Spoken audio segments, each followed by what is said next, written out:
Welcome to Suladan Plays Garten of Banban. So, a couple disclaimers right out of the gate. One, if there's any frame rate issues, sorry, we're still working on the technical difficulties and whatnot.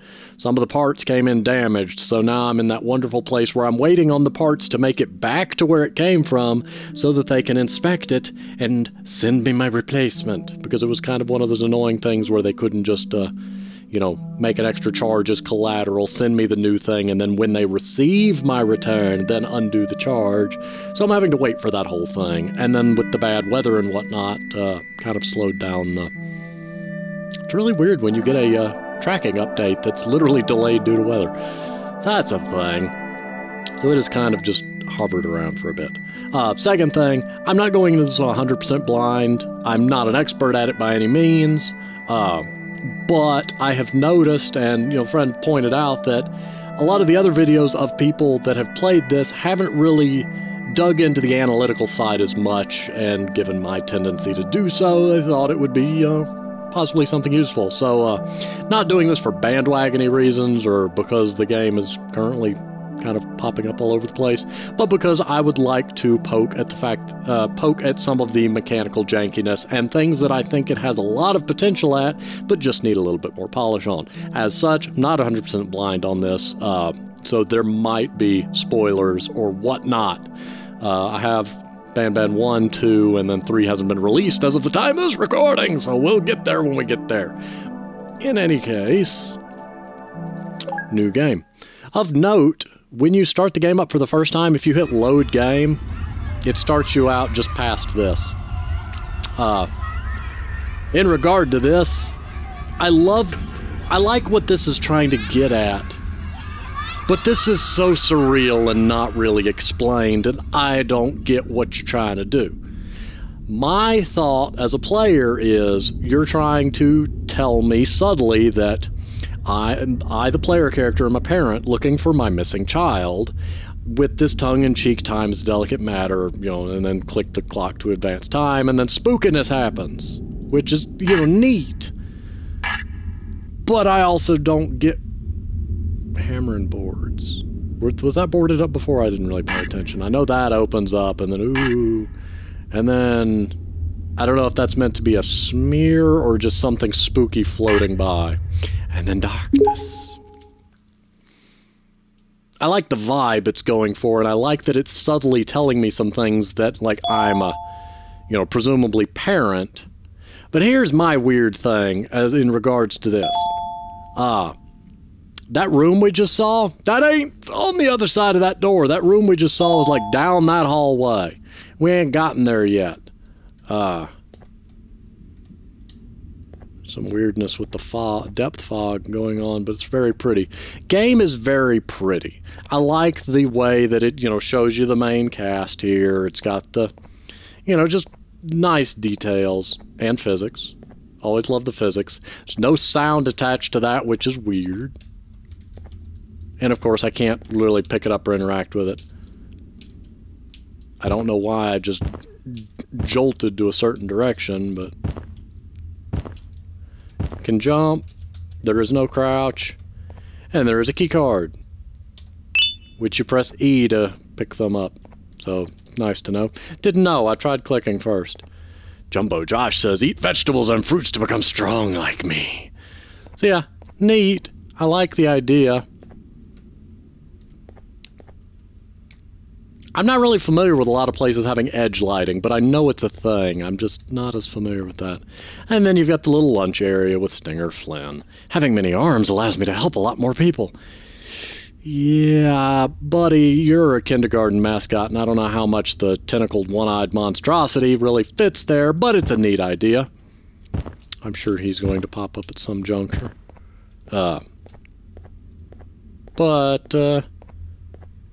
Yeah, and then, you know, we can't really do much in here aside from mess around with the shadow shading. I don't know, something about the way the shadows move as it fades in and out of focus fascinates me there. And then, of course, there's this door that I can open. And on the other side of it is this nifty little room with a note. Dear Mommy, I'm hiding in a room, but I have to fight the monster. It's the only way to make Claire like me. Me? And the monster is a bird. And then Claire. Interesting. And then you get your remote, which you can't do anything with. Okay, here's one of my first semi-critiques. I do like that this is a small area, so there's not a lot for the player to mess up at. But I've already come in here, and this battery wasn't here. Now, you could be implying that Stinger Flynn had something to do with these batteries appearing, given that they appear in the room with him. It's weird to me that they are in, like, diametrically opposite positions, and they're both in the same room. If it was me, if you're going to put two batteries, put one of them in here and one of them in here. You have two rooms and two batteries. Why put them both in the same room and then put them in two different spots? Either have it be one item you pick up that is two batteries, or put one in here and one in here. Unless you are trying to tell me something narratively by putting them both in here next to the Stinger Flynn thing. That may be, you know, I don't know yet. I have not seen him yet, so, you know, if that comes up at some point, it's just not something I'm, you know, if that's foreshadowing, then so be it. With the batteries, the drone comes online. Now, mechanically, I love the concept of this little drone. I guess I can't do anything with it until it gets to where it's going. But yeah, you can left click and it'll try to get to where you're at, and then you can teleport, which I like the ability to teleport it from a mechanical stance because it means I don't have to deal with the jankiness of trying to direct it to follow me all the time. Now, two problems I do have with the drone controls is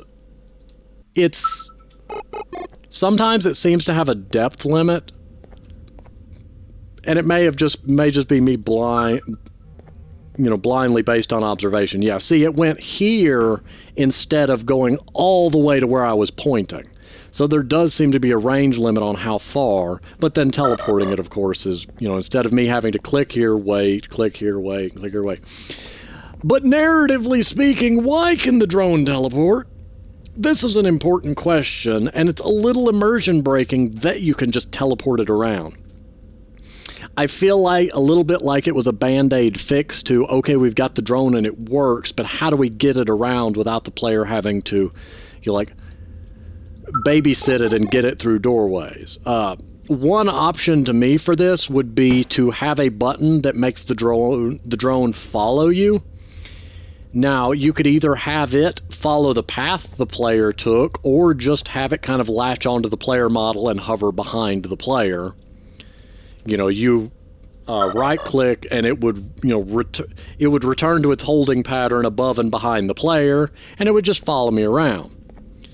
The issue with that, of course, is that when I rotate, you would have it kind of rotating and moving weirdly too, but it's outside of the player's field of vision, so that might work. But being able to teleport it just feels a little narratively weird, but suspension of disbelief and all that, it's not a deal breaker. And of course you have these buttons that the game doesn't really do a great job of explaining. Actually, narratively speaking, why are there big up-high buttons? Are they meant to be buttons that are up high where only adults can reach them? If so, why is it gigantic? Secondly, that one's over a literal doorway, which by standard doors, these are at least 7 feet tall. Like, yes, I could reach it, but if the point is to have the buttons where only adults could reach them, this is really weird design. That, of course, opens this door and spook 'em. I'm not gonna lie, that gives me so much Poppy Playtime vibes, because you have that hallway where the door opens and you can see a huggy hand on the wall and it just kind of slithers back into the room, because guess what it's gonna do? Slither back into the darkness. I don't know if that's either not really a reference so much as being very reminiscent of that, but yeah, that's kind of weird. Also, there's windows here, and it's a little hard to tell. That one blends in with the shadows. This one you can tell a little bit more. it's a little weird to me that there's just those huge square pillars and the glass is all the way on the outside, though. It gives me a Minecrafty vibe because usually there's a block alignment and all that ends up being weird. But I feel like it would be like recessed, even if ever so slightly, just for decorative door trim and all. And of course I can wander in there, turn on the light, but we're not doing that yet. I believe this is the room that this right here is the room from the loading screen, and it's weird to me that you don't start in the room from the loading screen, because it implies that you're already there versus being way out there, which is strange to me. I, of course, can't do anything with that, because color-coded key cards, and I do love that you can see through these doors, and there are points in the game where that can be useful. It would be neat if you could, like, keyhole peek, as in line up your camera a little bit better. Since there's no crouch or anything, it is what it is. Then over here you have, I teleported slightly, and I don't know why. Now this message right here, I have seen multiple players have issues with, and it's partly because they just weren't, it made sense to me, so it may have been they weren't paying attention, or the phrasing, or whatever, but basically what it's saying is you cannot point the drone directly at the glass. You have to send it to something on the other side of the glass, and then it will break the glass en route. Oh, I'm right-clicking, duh. That's not gonna... So yeah, see, it gives you that red warning, and it's like, nope. But if I click the wall over here, it's fine with that, because... boink. So yeah, just a little bit weird. I might suggest tweaking the phrasing a little bit, or have it slightly different situation where the player would more organically come across that. And it may just be that the players I saw struggling with it were just not paying attention, or being in a hurry. I don't know. I do detect a little bit of frame rate issues, but again, sorry, that's going to be something we'll deal with in the future. It was either that or postpone the video, and I didn't want to do that. Now, this right here, one, I will say it's hilarious, and I will never be able to get Jacksepticeye's Banban voice out of my head, but sharing is caring. Your pancreas is mine. I get what you're going for. You're trying to do that sort of surreal where everything seems normal, but there's some hint that something's off, and that your pancreas is mine bit kind of gives that. But here's the thing. These were presumably painted by, intentionally for kids to be in here, so it doesn't make sense for that to be there. It just feels, again, a little bit like suspension of disbelief versus what the narrative's trying to tell me. I do get where they're going with it, but I just feel like that could have been done a little better. Maybe have this one painted more roughly or haphazardly or something off about it, but it's just as pristine as the other one, so the odd message is a weird juxtaposition, and that may be the point, but it doesn't make sense why that would have been painted there if this was legitimately meant to be a kindergarten. Also, I love the physics on these chairs. I don't know what made that chair go into orbit like that, but fantastic. Also, the end is here. See, this fits because clearly somebody wrote this. Like, anybody could have grabbed the dry erase marker and written that. So, what I would suggest, scoot Banban over and have the dry erase board over here. I bumped into something and I rotated. Maybe have the word bubble and all up on the dry erase board. You could have, part of a message written there, and then somebody has scrawled with the marker, your pancreas is mine, or something like that to make it feel more like that it's that juxtaposition of the clean, concise, and what should be versus what shouldn't be. It helps the kind of the normal and the abnormal kind of fit together better instead of it just being abnormal message, but written in this clean, concise, somebody painted that! Who painted that? Who painted that with the intention for children? And don't tell me Banban painted it, because he's elsewhere right now. We'll get to him when we get to him. But yeah, otherwise, love the design of the room. You've got the speaker. I would have put a camera somewhere. You've even got a projector up here. Nice touch. So yeah, you're using the dry erase board as a projector. Wouldn't really recommend that really greatly, but I mean, it works. Then you've got Captain Fiddles and his ooga booga booga ooga. And Bambolina is, Banbolina. She's, Banban fell into a bucket of white paint and strapped a bow on. I do like that they both, like, you know, he's got the little party hat accessories to complement the bow accessory instead of just giving him, like, random horns. Then you do that, and ooh, bird. He's not a problem right now. Really, like, I love the design and the atmospherics of these areas. Like, I'm a little puzzled as to, like... I feel like this would be a spongier material. Like, just for the sake of, like, giving the kids that little bit more immersion, if you're gonna have the solid... presumably concrete grass, this should have had a more foamy feel to it. So a different footstep sound on the blue would have done great. Then again, the game may just have one footstep sound for everything. I don't know. So over here is the Opila bed. You're far smoother than I remember.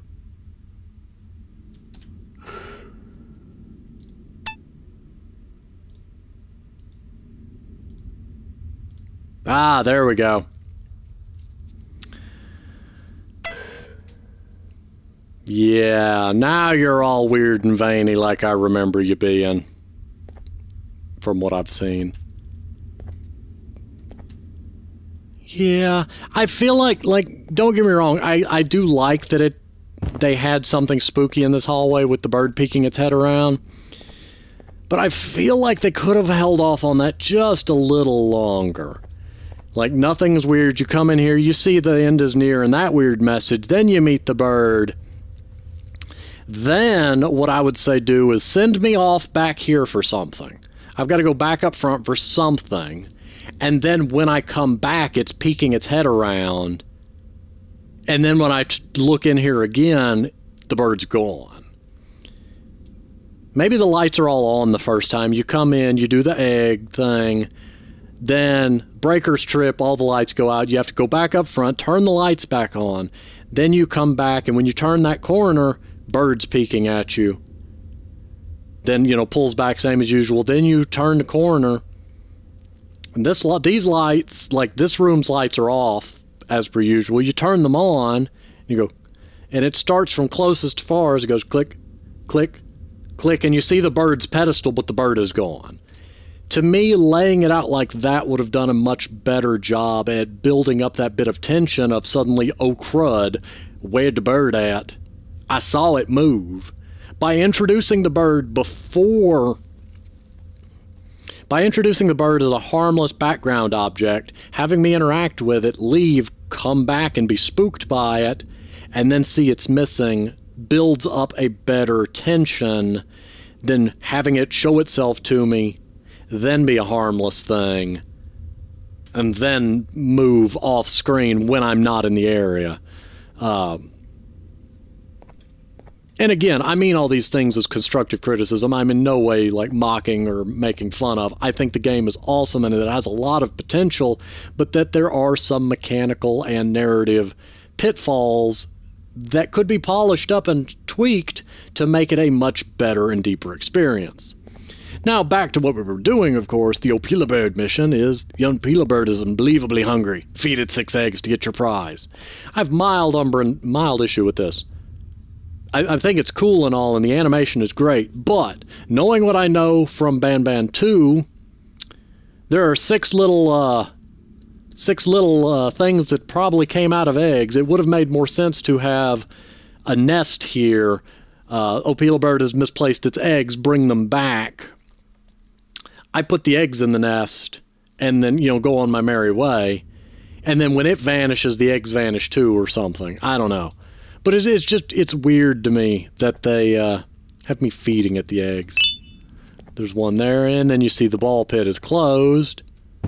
And, you know, I can't do anything without a destructive tool is required. And like I've mentioned before, I do kind of know where some stuff is. I forget what that does. I think that activates the button. And you can't go into the slide, so that don't even try. And I can't, oh, I can jump over all that, alright. Where you at? There you at. Boink. And out rolls an egg. Don't do that. Nobody knows how the egg got there. Also, yeah, I have no way to check how many eggs I have, which is slightly strange. Bring a friend day stickers. Caution, peel slowly. Nice.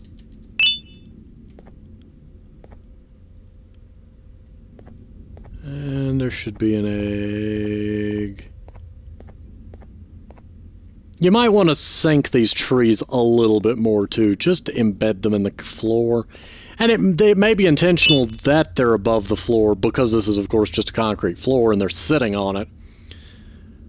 But, you know, just mild design tweak. I really would have expected an egg to be on the swing set. I've lost track of how many eggs I've found.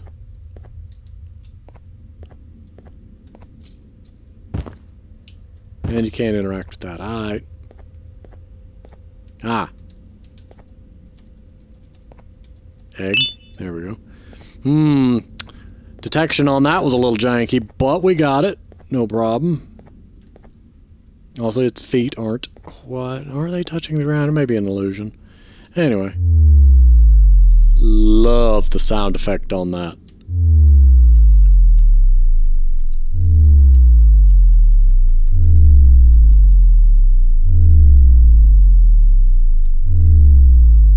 But yeah, I really, really feel like going with that narrative rearrangement would have worked a lot better. See, even now, I have to leave this area, but I don't know. I'm not going to harp on that too much. I really do think that that would have been an improvement to, you know, lead me out of here and have the bird do the thing in a different order. And then we send the drone friend there. And see, the bird is still there. Bird is still there. Alright. Distraction at 1. I don't really know what that means.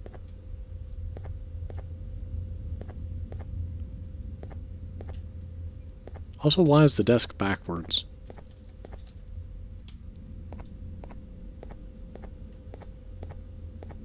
Distraction at 1.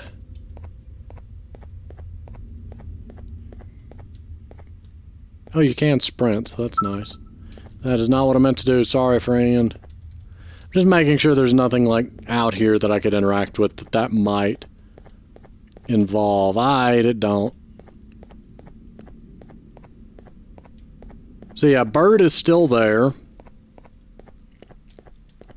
The Opila bird. Also, the static issue. Well, later, there was another technical difficulty, but I don't need to go over that. That's in another video. Space to jump. Long story short, the other videos in this week will have a. I'm going to say it anyway, have a static issue on the mic audio. Sorry, we didn't find out about it until during editing, and by then we couldn't really do anything to fix it. But the videos were recorded in a different order than they're released, so, yeah, we found the problem and fixed it. It just, in the process of trying to get the new graphics card, before we found out, Basically, we took the computer apart to get the new graphics card fixed and then found out about the damaged parts and had to put everything back together. And for some reason, the microphone's USB port, just something was fizzly about it, and I just unplugged it, plugged it back in, and now it works great. So, yay. Also, the bird prints are a neat touch, but they don't narratively make sense. Presumably what you're saying is that bird's not supposed to be here at all, and that it has come up from the abyss. But if so, why is that painted on the wall? If that's the direction you're wanting to go, it feels like it's trying to be two things at once. If this is the actual Opila bird, and you're trying to tell me that it has snuck up from where it wasn't supposed to, I assume that that's it digging its beak into the wall, pulling its feet up, then digging its feet into the wall and pulling its feet up. We're going to suspend our disbelief on how that wouldn't work unless its feet had some way to cling to the wall in the process. But again, you'd have the issue of how is this painted here? Also, why feed it eggs? Why not have a nest here? You could have, honestly, you could have either done the same thing I recommended over there of have part of the message written properly and then the other part be scrawled or something wrong with it. Let's say we went with the nest idea and the original was, you know, the Opila bird is forgetful and has misplaced its eggs. Put the 6 eggs in the nest to get your prize. Well, let's say we come in here and there's a tore up nest. This last part is written in a different font, like it's scratched in or scrawled in, feed it 6 eggs to get your prize, and then the Opila bird is sitting here. Then you could narratively assume, when you see that, oh no, something's wrong. That thing came up, destroyed what was there, and then implanted itself into the idea instead of it being who painted that if this wasn't naturally there. Now, you could say that there was originally an Opila bird statue and that it got destroyed and the real Opila bird replaced it. If you hadn't figured out yet, this thing's awful veiny for a statue, so it's probably, you know, again, I warned you there would be spoilers. But yeah, you come over here. Now, one thing to know about this is, based on the fact that it says ball pit, this is intended to be a ball pit. Now, I think the bottomless nature of it is, you know, like, well played, but if you miss this one sign out here that says ball pit, which, like, the people that I've seen play it missed, this is just a weird pit to the abyss that makes no sense. You need another sign in here that says ball pit. Secondly, these buttons need better explaining. Also, I would put the emergency stop button over here. I don't quite know what this button does. Okay, that button brings that down. You could have that button do that. Then put the emergency stop over there. But yeah, this is meant to be a ball pit. This thing would be a lift to get across the ball pit. But of course, this is a bottomless pit. Laughter is the best medicine, so make sure to smile, says the Opila bird. And then you push... I don't like that sound. That sound doesn't make sense. That sound doesn't answer questions or explain anything. And then, of course, you've got the... yeah, that sound is fine, but that random hit... That. Okay, it's just this thing starting and stopping. Are we implying that it's hydraulic? Weird sound, kind of spooky. Then you come over here. Oh, there's layers to this one. First, if the player doesn't see this note until after they've set events into motion, this note becomes frustrating because the game doesn't pause while you're reading notes. Secondly, I like this puzzle. What was my color? I like that it opens this door. There we go. I alone. I want to play with the whole bird, but everyone left me. Everyone has have party without me. Miss Mason see me, but go. I'm scared because hole is loud and my friends scream in it, but bird is funny. I don't really get this, but I do. I think the color order is doing something there.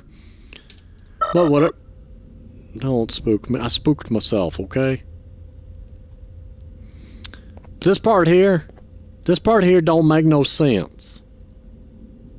Again, architecturally speaking, this should be a ball pit.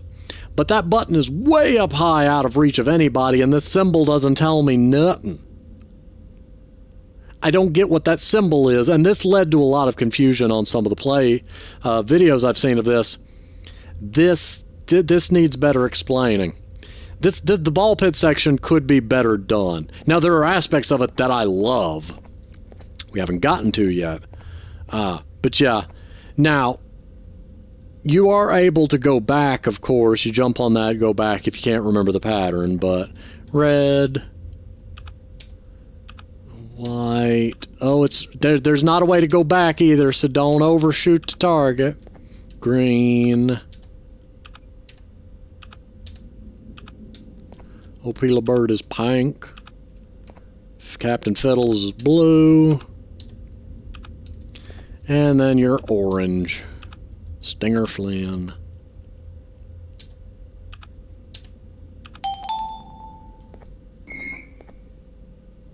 There's a reason I keep looking over there after every step. Aha! There it is. Yeah, appears out of nowhere. Very well done. I love the sound and its slow approach and all that being very spooky. But if you if you stand too close to that, you will die. 2, that button doesn't activate. It, like, if the... Oh, the game does not pause while the escape button is hit. Yeah, the button takes way too long to activate. Now, this part I love. The way it just kind of ominously, will you do the thing? It has a very organic and predatory, I'm going to die. Bye, bird! Oh, that's honestly one thing that a lot of people have really praised about this game, is the way the bird approaches. Also, this message confuses me and I feel like better be explained eventually, otherwise it's a tongue-in-cheek poke at you getting another try. Quick saves are hit and miss in this game depending on where you're at, but this one works pretty well.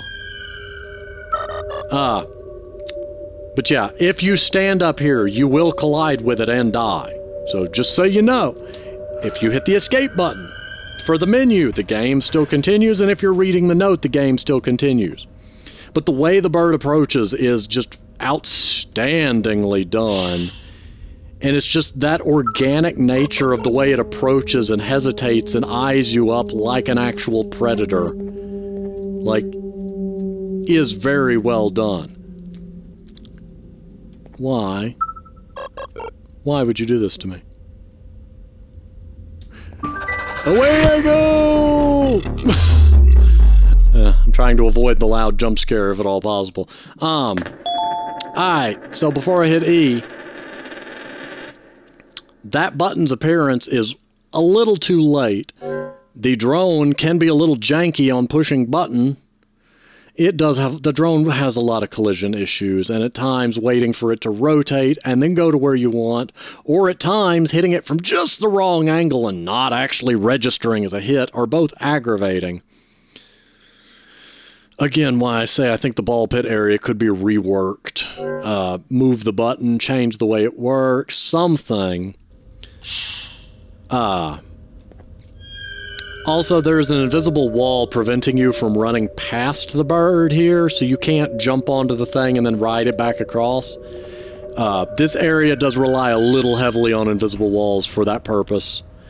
And there's another invisible wall in that doorway to prevent you from leaving the area prematurely, which I will cover better once we get away from being chased. Yeah, that. Why do you not... Bird, be patient. Be patient, bird.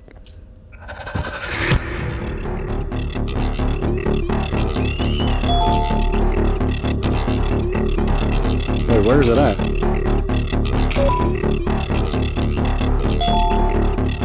Wait, did it fall off? Oh no, did I break it? I think I broke it. I broke it. It legitimately fell off. I've never seen it do that. Okay, in the hole we go. That's why I heard that screech. It fell off. Oh my goodness. Oh, that's priceless.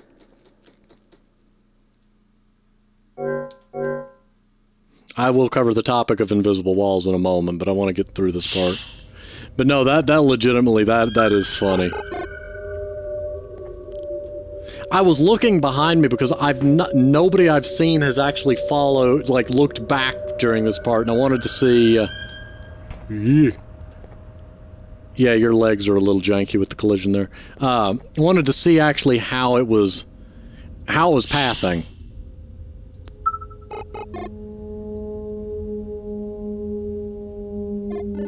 Will you do the thing? Bird, will you be patient? You're doing this for science, Bird.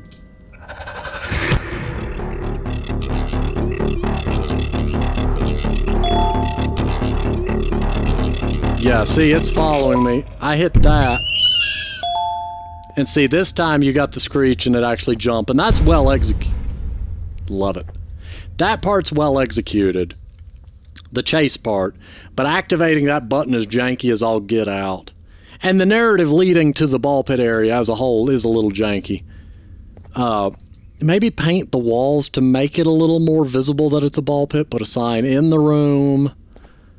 Because if you miss the one sign, it does not make sense that this is a ball pit. Also don't understand why there's ski lifts in the ball pit. Aside from its size and your...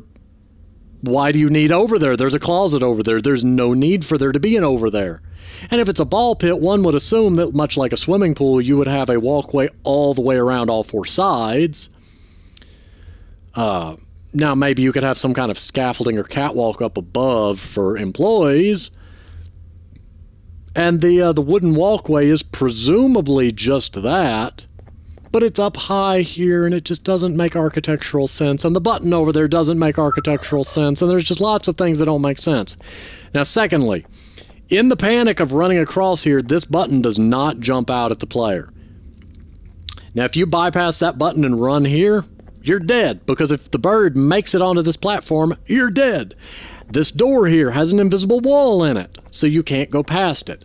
Now, I understand the usage of invisible walls in game design, and they have a very important place, and I'm in no way criticizing their existence. There's a time and a place for invisible walls. However, if you have to rely too heavily on invisible walls during a scripted event like this, and I'm calling it a scripted event, I know there's probably better technical terms for it, you might need to polish the event better, making sure that button jumps out at the player. I would put the emergency stop button over here at the door. I would remove this button entirely, combine its function with the first press of that button. The first time you push that button, also the arrows that were above this button have vanished. So you push this button the first time, that stair lift comes down. I hop on, either have it detect the player and then start moving on its own, or then I push the button again and it starts moving. This emergency stop button is over by the door, so after I jump off here in a panic, I run to the door. Now, in this scenario, you could actually have a door, like, shut here, and that would draw the player's eyes to the button, which the player then panics, hits, it's the emergency stop. That retracts, it falls. Then you've got to explain why pushing the emergency stop also opens the door. So you would probably also want a door button. Maybe widen this walkway slightly so you have the door button here and the emergency stop button here. Or you could put them vertical to one another. But whatever the case, that would make a lot more narrative sense, and it would remove the need for the invisible wall. Now, secondly, the invisible wall over there, I'm not really sure how I would tweak that. Now, you could lock down that button and just make it so that there's no way to move the thing. Or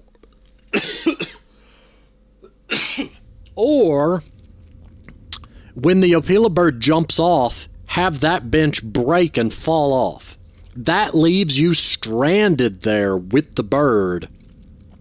So you have visually and narratively shown the player that they're stranded there with the bird, that going back to that bench and that button will do them no good, and that they have to find another way out. Now, I still think that button is up in a weird spot, and that whole little thing with the button should be moved, retooled, or something. And that this side of the walkway should have a ramp, too, just for symmetry. Because in building design, you're not going to have this thing that people have to heft themselves up onto and jump down from like that. If there's a ramp over there, there's going to be a ramp over here, and that thing would fit neatly into the ramp.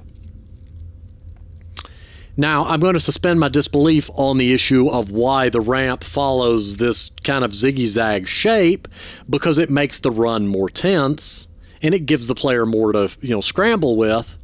But realistically, that would not be a zigzaggy path.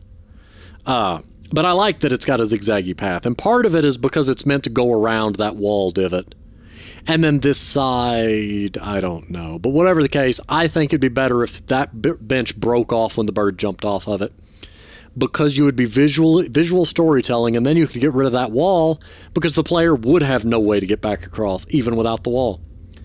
And then over here, the player is going to jump and run. They'd see the door shut and then have to interact with the button. It would just narratively flow together in a way that would not be frustrating for the player, but would also be something that makes sense. I do love the AI on the bird and the way it approaches and hesitates and feels organic. I've seen a lot of people praise that. That is excellently done. I love the way that it slides and falls off, and it's hilarious that I broke it and actually made it fall off by accident. Also, that's not fully attached to the ceiling. I can see shadows above it. But whatever the case, yeah, that's my thoughts about this area. But that also makes me think that the bird could get back up here if it wanted to, aside from probably being a bit stunned at the moment from the impact. But yeah, that's my thoughts on this area.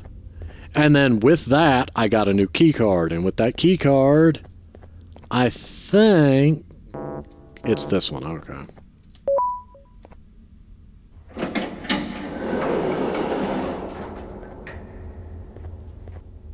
Boxes.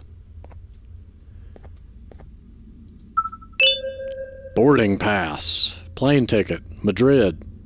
Don't get it. And if memory serves, the QR code, I know Jacksepticeye scanned it. I don't remember where it goes. It went to some website. Obviously. But I'm not dealing with that right now. And I don't think I can pull that up ever again. So I would also add a journal menu where I could review past read notes. Because that is a slight issue. And that opens that. But yeah, this door apparently you don't get to go in. I don't know, that's weird to me. And again, it's weird that I can teleport you. Now, presumably this is the quote-unquote principal's office. I mean, I know it's not a full school yet, but this is like the main office. This is where all the important things happen. And pushing the button does nothing because it just activates this keypad, which feels redundant to me. Why have both? Like, just have the button do the thing or just have the button do the thing? Both feels redundant. This is also kind of neat, but there's an invisible wall here preventing me from doing anything. But it's only, like, huh. So it does affect that chair shot far. I didn't think it affected other physicsy objects. Does it affect the drone? Yeah, it can't get across here. So yeah, that's neat that it also affects the drone. But it's still weird to me that I can't go here. And to my knowledge, there wasn't a clock anywhere. That distraction at 1 part made me wonder if there was, like, I don't know, a hidden clock that I needed to set to 1. I also find it kind of weird I never get to go back there. That's world building, though. You should always have more doors than the player gets to see, because if every door is one a player gets to go through, then it, of course, removes some...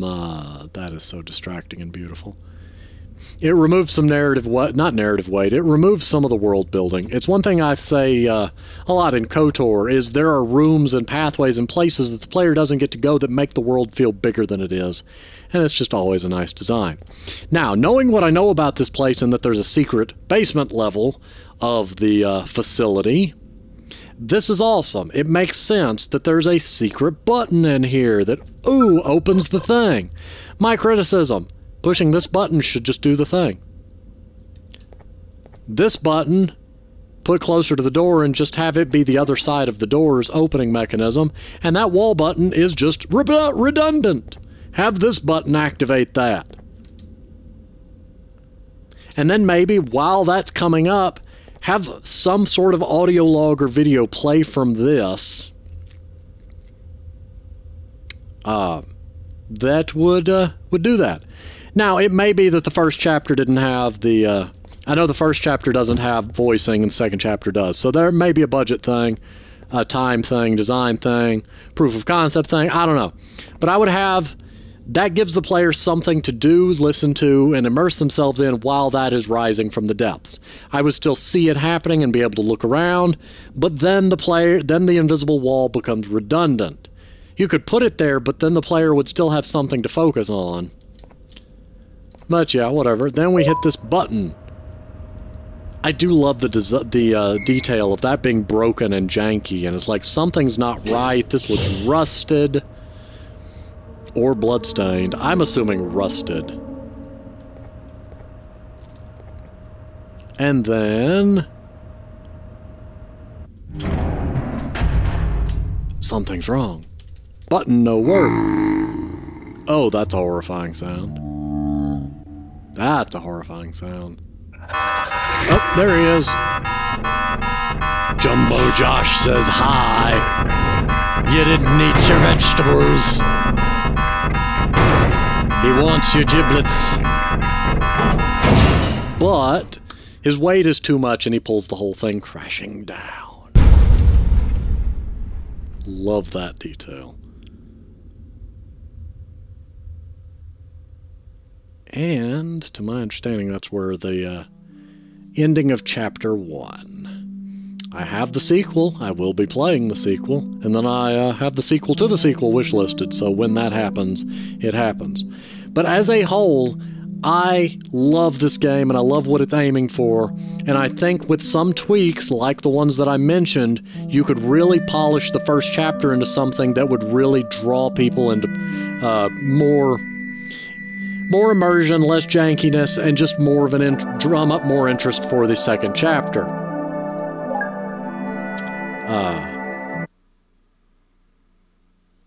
Yeah, clicking that just opens it in Steam. I clicked it as it was fading, so it opened the Steam page for Garten of Banban 2. So yeah, the second chapter is great, by the way, and there are some improvements over the first, but it has its share of janky moments too, and we will be covering those when I get to that game. I like, there's just so much potential here, and I'm fascinated by it. And yes, I know in some ways that it is kind of capitalizing on the same sort of vibe as games like Poppy Playtime, or if we want to go back further, you know, Five Nights at Freddy's. The notion of something that should be childlike and safe and bright and colorful and harmless, and subverting that on its head is an interesting thing to do, and it's generally something that works really well. If you'd like a platforming game version of this, Eversion is really fascinating. Not so much horror. I mean, it has some horror elements to it, but very fascinating. But, yeah, that's about all there is to be said here. I love this concept, though, and I do look forward to digging more deeply into it. For now, I'm going to go ahead and pause here. Thank you for watching, and I will see you next time.